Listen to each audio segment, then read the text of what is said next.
So in the state of Florida, a lot of folks who come here typically think that the state is jungle-like in its appearance. But historically, most of the state was dominated by natural communities known as pine savannas. So a very open, rich, hyper-diverse plant community. Unfortunately, today, there's not a lot of pine savannas left intact, with much of them being cleared and destroyed for human usage. But with that said, there is a lot of interest in conserving remnants as well as restoring these natural communities, especially within wildlife corridors. The problem though is restoring these systems after they've been cleared and converted to non-native pasture or agricultural use is insanely hard and expensive.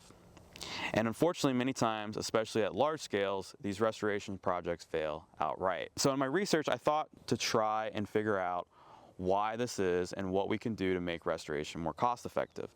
One of the first things I noticed was that most practitioners focus very heavily on acquiring and seeding one species in particular, wiregrass.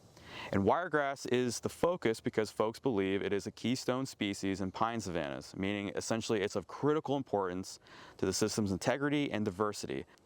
However, when you visit remnant pine savannas, wiregrass is not always a dominant species. It's often just one of many grass species.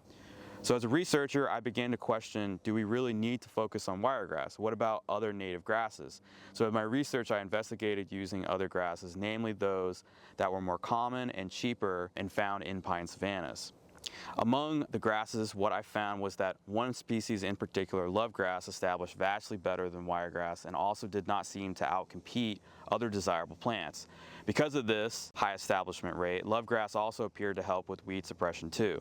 We should be exploring using lovegrass in our restoration projects and adding them to our seed mixtures. There's really no other habitats like this in the world. It's a very diverse system that has been neglected traditionally, and it's important to the character of what made Florida in terms of the folks who came here, established this state.